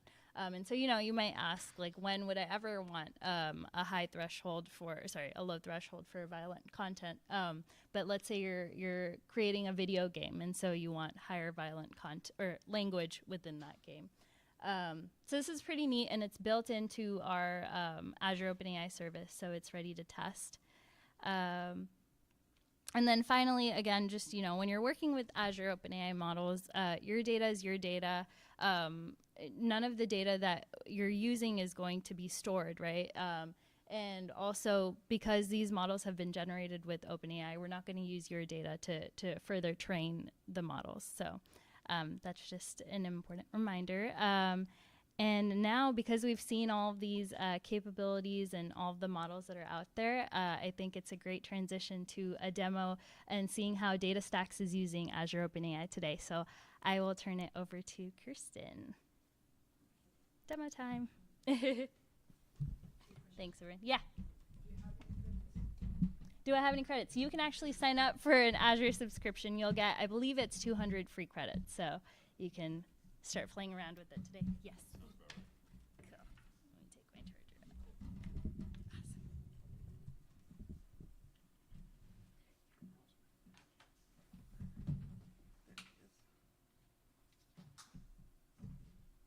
Awesome.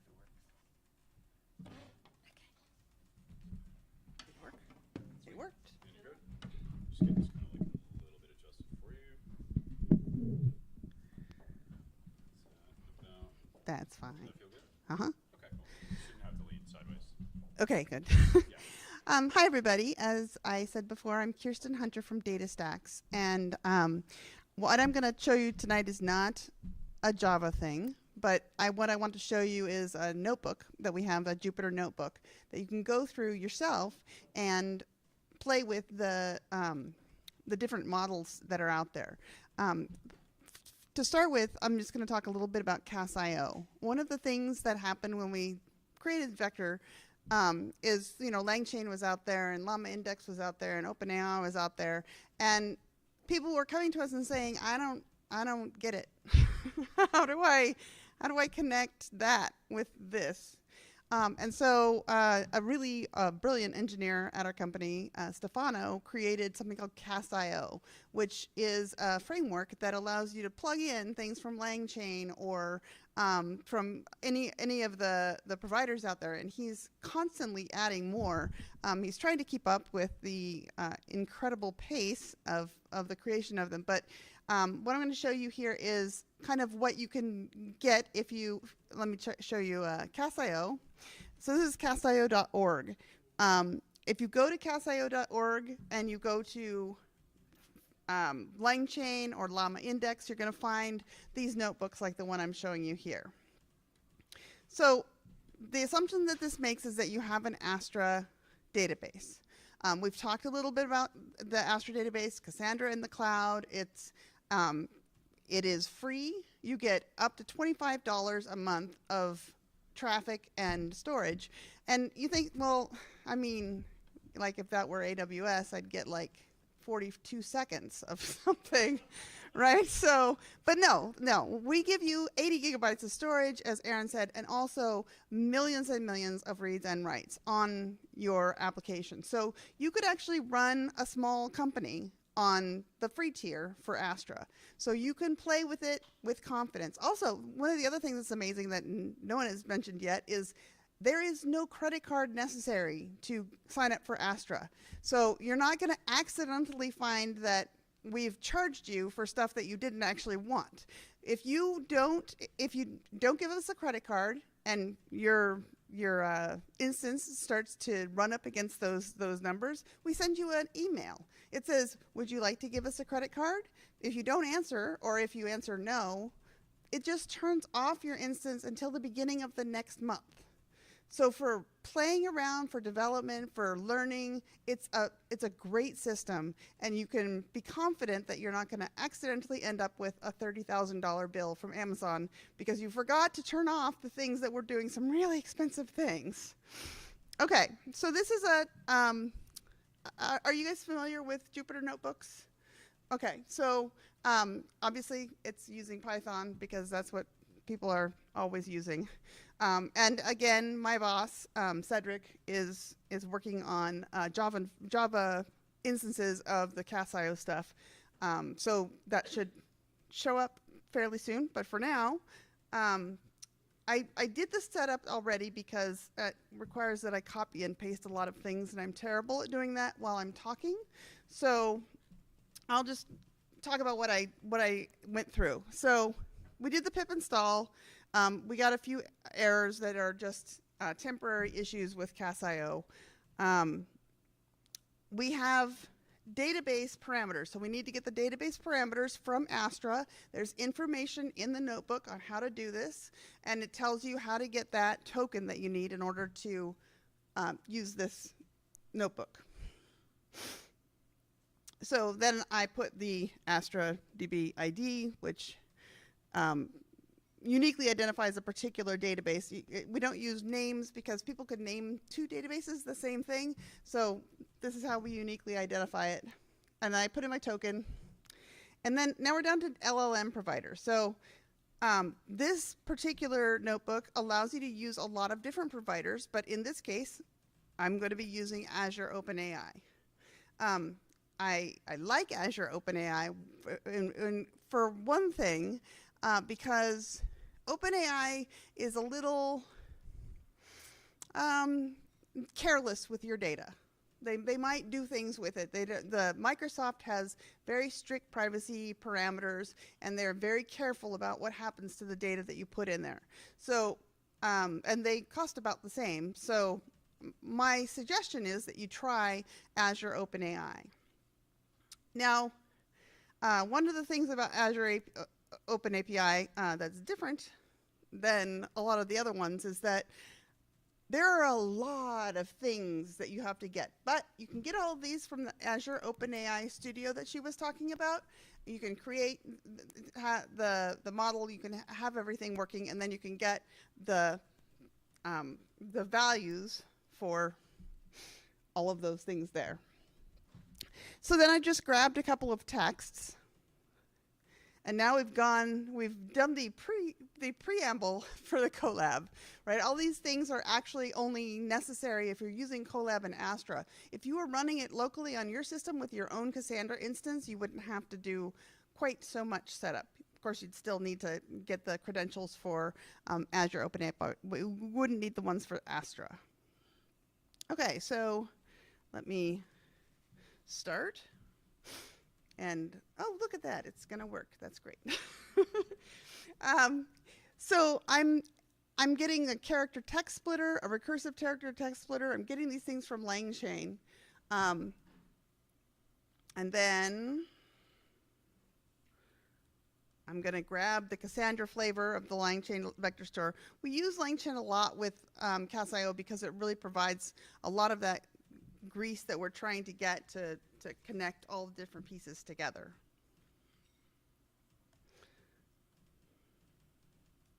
Okay. So we're only using, we can only use AstraDB as the database mode in this case. You can set it up for, like I said, for a local instance, but this is what we use for Astra. And we're going to Cass.io.init is really amazing because it takes the Astra credentials and it creates a database for you. And it gives warnings because LangChain changes a lot. Okay, so we're not doing database mode as Cassandra. And then we're going to create the LLM resources. And I think it's okay. This is all moving very, very fast. Okay, so now we're going to look at, here's the creation of the test. So we're going to create a test. We're going to use the vector store index creator. And this is going to create a vector table in your Astra instance.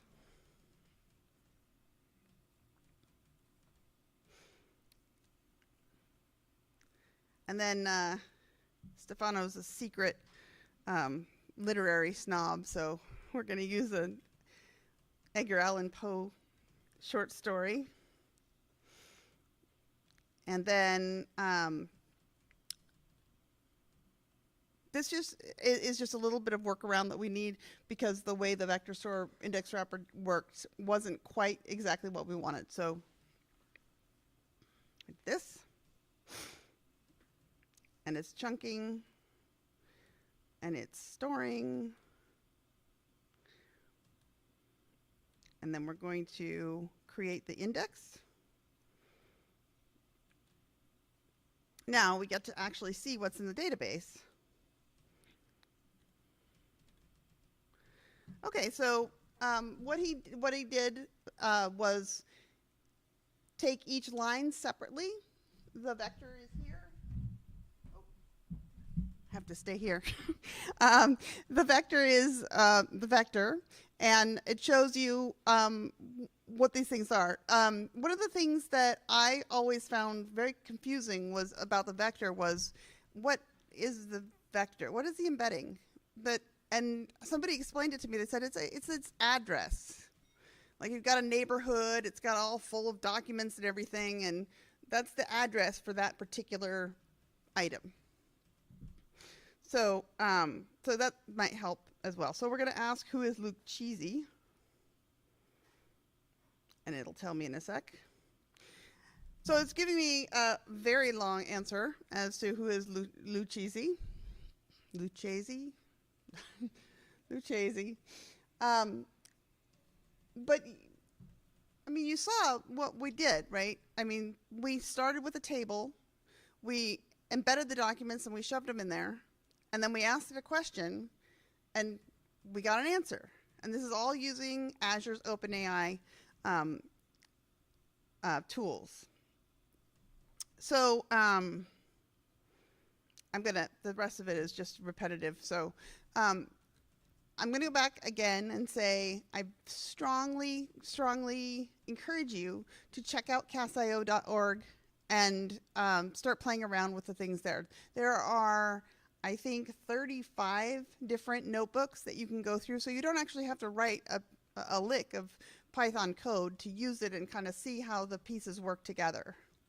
So I'm going to leave it at that because I know we're going to have a panel in a minute. So thank you all for watching the demo.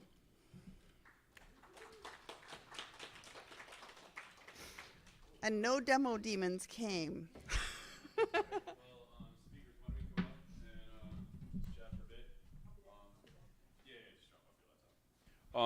So I know we're running a little over time, so this doesn't need to go over long, but let's see. Maybe we can just, I don't know, we may get one or two more chairs up here. One sec.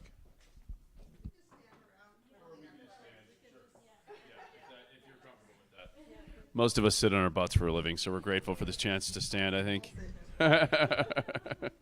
Yeah, especially if you work at home these days. It's hard to get a standing desk going on. Cool. Well, you know, one of the things I've been personally curious about it, and I don't know, yeah, Aaron, please sit.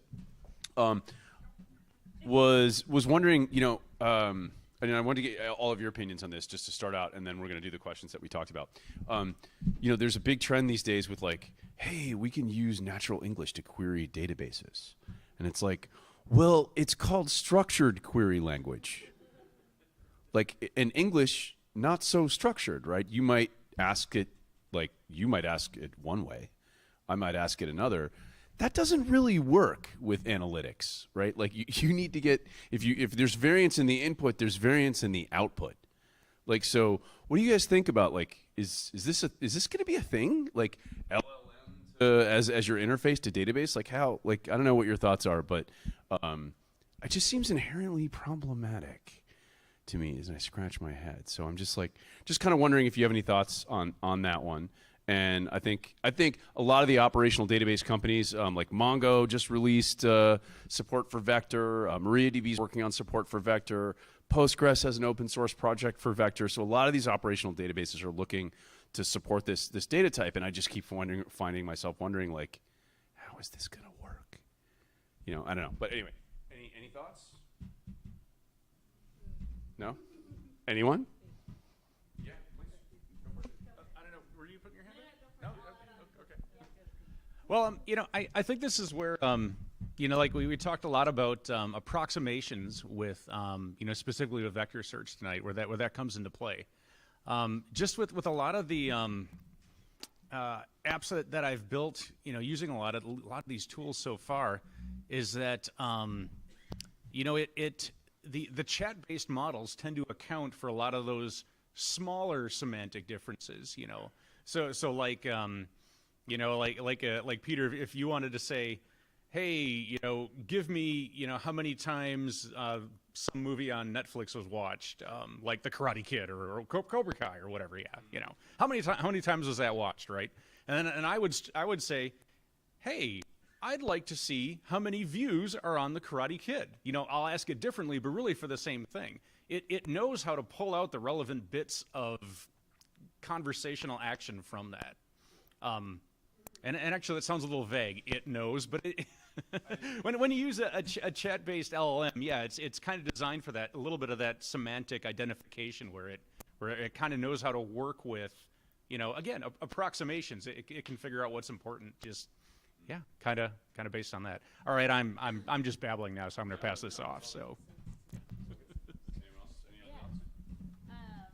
No, I mean, you're exactly right. I think these models are really smart, and I think on a smaller scale, I've worked with a couple of small databases, you know, just asking it some questions, and I think the most important part is these models are only going to understand how, like, however much you try to explain to them, right? So, for example, you need a good data dictionary. If you have random column names, like, let's say, column 1. Like it's not gonna know. It's not gonna know what that means because like you look at that table and you're not gonna know what that means either, right? So you're really trying to help the model understand how a human would interpret that database, and then it's able to do really smart things. So, yeah.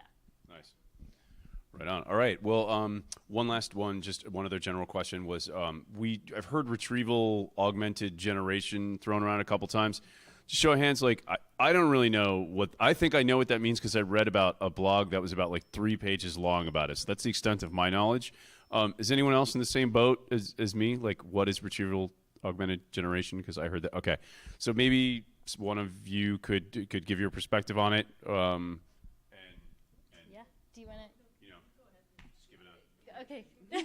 All right. Well, I'll start. And okay. Well, retrieval. I could spend a lot of time on this because this is what I do every day. But no. This is great. So, retrieval augmented generation is basically when you're.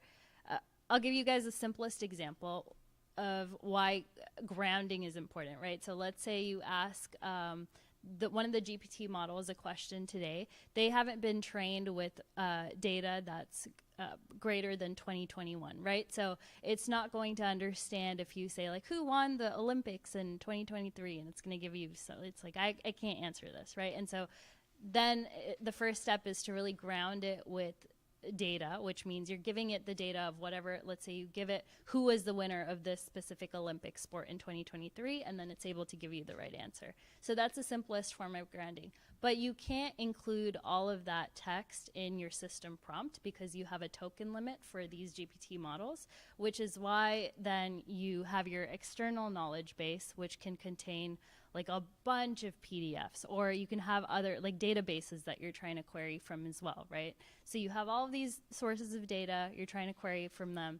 And so that's why then all of these chunking strategies that everyone talked about came in play, right? Your chunking is basically taking all of that data, separating it into smaller chunks so that you're not exceeding that token limit. You're using a retriever like AstraDB to really figure out what the most relevant chunks are, and then you're giving the model an answer. So, yeah.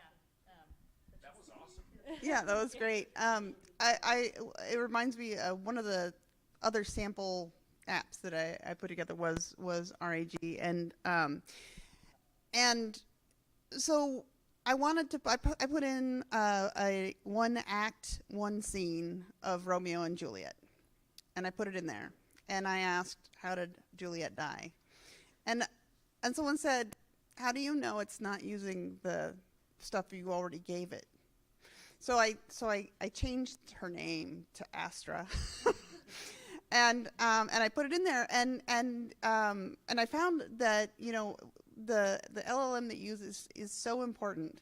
The first one that I used was OpenAI, and it did a pretty good job. It could explain to me, well, first she took a potion and she looked like she was dead, and Romeo saw her and thought she was dead, and so he killed himself, and then she woke up and stabbed herself with his knife.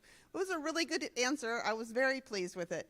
I asked another model the same question, and it said stabbed. Which is so RAG is great, but you're always going to be trying to find the right model for your particular use, and it's really important also to make sure that it's not cheating, that it's using the information that you gave it, not the information that it got from 2021 from the internet. I think it's pretty fabulous, but yeah, stabbed.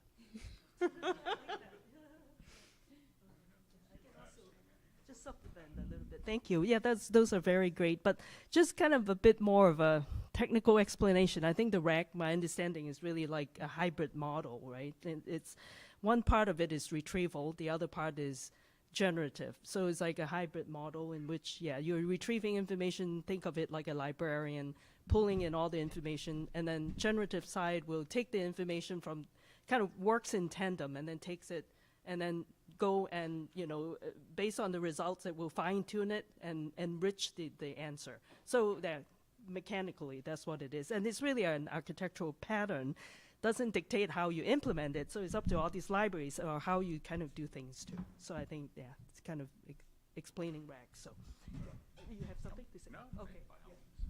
And ironically, the word macro that I said that I had ChatGPT write for me was I asked it like, what's the ideal prompt for a science fiction novel? I was just like trying to understand what it did, and it was like I wrote a 2,400 word outline, right? And then it was like, I'm sorry, I can only take X number of characters, and I'm like, wah wah wah. So I'm like, write me a macro to break this into 3,000 character chunks. Boom, did it right away. So chunking, right? That's okay. Cool. So at least it fixed the problem for me, right? I was like, all right, you gave me the limitation and you solved the problem. So that was cool. But oh, by the way, footnote: the chapter that it generated was trash. Oh my god, it was trash. It was horrible.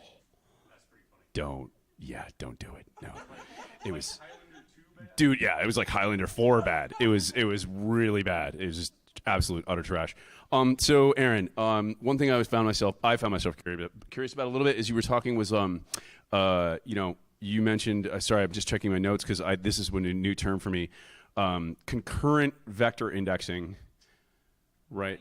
And with Cassandra, because I mean that's like along with querying and indexing at the same time. I mean normally those are that's like asking the database to read and write at the same time. I mean, like where's it going to go in the disk?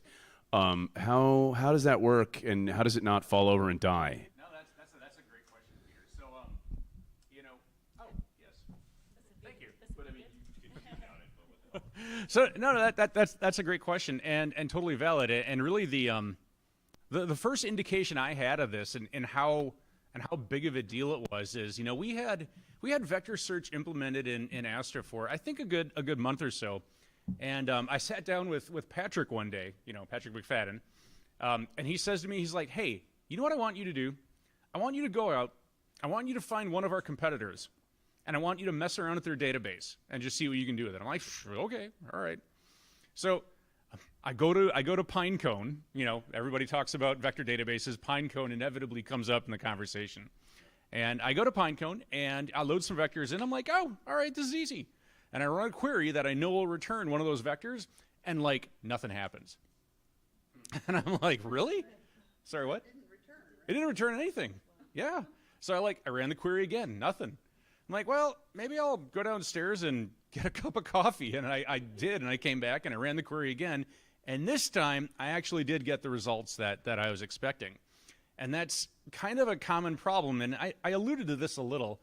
Well, a common problem with vector databases that rely on that Lucene HNSW, again, hierarchical, navigable, small world graph library to go ahead and use as a vector search algorithm.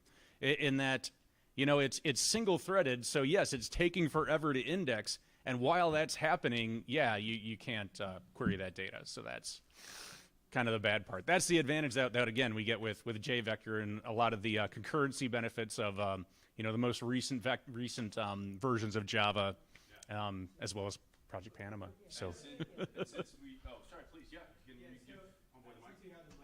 What's the P99 for the Astra database?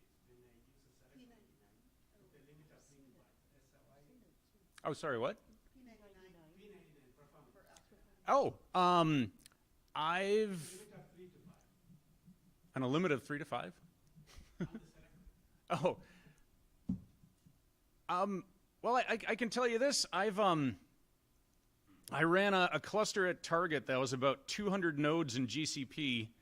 That was Target.com's pricing database, and it had about a 3 millisecond P99.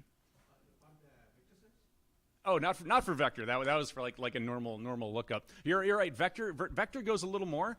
From what I was seeing this morning on the Taylor Swift database, I can't believe I just said that. It was looking like a P99 was about 20 milliseconds, from what I could see. Yeah. But is she gay? That's the question that everyone is talking about. Right Really? Now. Yeah. Are you serious? How did that even come up? Yeah. I don't know. So another question for Microsoft. Yeah. Do you have anything on the database to So are you talking about kind of using RAG on databases? To build model within the database. Like in the company from Google have a product called Grygleski. Oh, okay. A bunch of data there. Yeah. So you don't need to train the model by using Jupyter Notebook or Python. You can use query, SQL query, and say create a model, use the data there, Okay. build the model, and you can take the model and call from Python, Java. Yeah, I'm not aware of any, but I can follow up with you. So if you send me an email, I can definitely reach out to. I'm aware of one, but it's not a Microsoft product. Okay. If that's it. It's MindsDB does that, right? Yeah. So there's a Python app server out there called MindsDB. They do pretty much exactly what you just said. You can spec jobs in SQL in this kind of SQL-like language, and then it'll connect to different models, you know, and train them for you on a data source of your choice. And they have all these plugins for it's called MindsDB. The issue is that it's great for development, but the problem is it's an app server and a piece of middleware. So the data never, like, it doesn't own any of the data. You know what I mean? It has to go somewhere. It has to go to LangChain. It has to go back to MindsDB, and then it has to go to the database and then back to MindsDB. It's like, it's literally middleware. So your performance is probably not going to be super awesome, but it's really great for like screwing around and creating POC type stuff, if that helps. Yeah, MindsDB. They're partners actually with DataStax, Astra, and also with us at MariaDB. Yeah. Then Astra DB, do you have it in Marketplace on DC? I believe that it is. I think it is. Yeah. Yeah. I know it's in AWS's marketplace for sure, and I believe that I heard that it is in the GCP marketplace. Well, I wonder if it's in Azure's as well. I bet it is. That's what David did. Awesome. Yeah. So yes.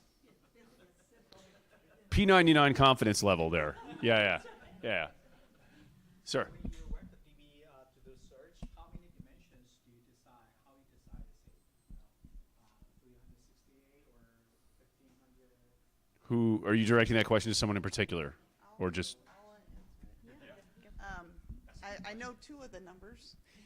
So OpenAI, and I assume Azure OpenAI as well, uses 1,376 dimensions. So you need to make your vector table big enough to hold that level of stuff. Google's Vertex is 768, I think. And one of the things that's very interesting is that they found that the results that you get, the quality of results that you get between those two are very similar. So Vertex is especially if you're worried about resource usage, is maybe a better option for you. And then Hugging Face is 384. It depends on the model, but yeah, 384. So the size of the vector is going to be driven by the model that you choose to use, right? And I have definitely wiped out tables and put them in with a new vector setup to find the right answer. So like I said with the RAG thing, right? You might not be getting the answers that you want from a particular completion or a particular set of embeddings. So you can make a new one that has the right amount, but you're going to be driven by what the embeddings are going to create. I feel like there's a potential for a new Bill Gates meme, you know, when he was like, who would ever need more than 640K of memory? It's like, who would ever need more than 1376 embeddings? Like, I just feel like that's a... so actually, that's a really good segue to the one that we wanted to talk about, right, Kirsten, was, you know, and I genuinely been wondering this myself, like, how the heck do you choose from these different LLMs? Like, I mean, what, you know, I think you just kind of touched on it a second ago, but, you know, maybe say more a little bit about how the hell you choose from some of these different ones. Because, I mean, Llama Index, LangChain, there's, you know, and now I didn't even know that Google had Palm, you know, like, yeah. So there's probably more of these things coming out all the time. So what's your, like, you know, decision criteria? So one of the things you're going to need to figure out is what is your data like, right? So other people are going to have put together their ChatGPT or whatever their RAG models around data. And what I would do is I would go try to find someone who has stuff that looks like my stuff, and try what they're using. There are just an explosive number of models that you can choose from. There are systems that are really helpful. LangChain is helpful in sort of helping you to use the embeddings and whatnot from various models, and that's awesome. Amazon Web Services has Bedrock, which similarly has a bunch of models that they sort of provide as a service. And so it's really easy in your code to just change the model to something else. But what you don't want to do is just assume that the model that someone tells you is great, because it may not be great for you, right? It's worth taking that extra time to switch it out a few times and make sure that you're getting the quality of answers that you want from the models. Also, it's very important to realize that the prompts are going to be different between the models, so you're going to need to do some work there. Yes, David. When you put in Romeo and Juliet, it was important to actually have overlapping chunks. Yes, that's. The context for a sentence matters to the relevance of the sentence. The nearest neighbor thing. Right. It needs to know something. So even though you're pointing at this sentence, you're going to include more data than that. In the embedding.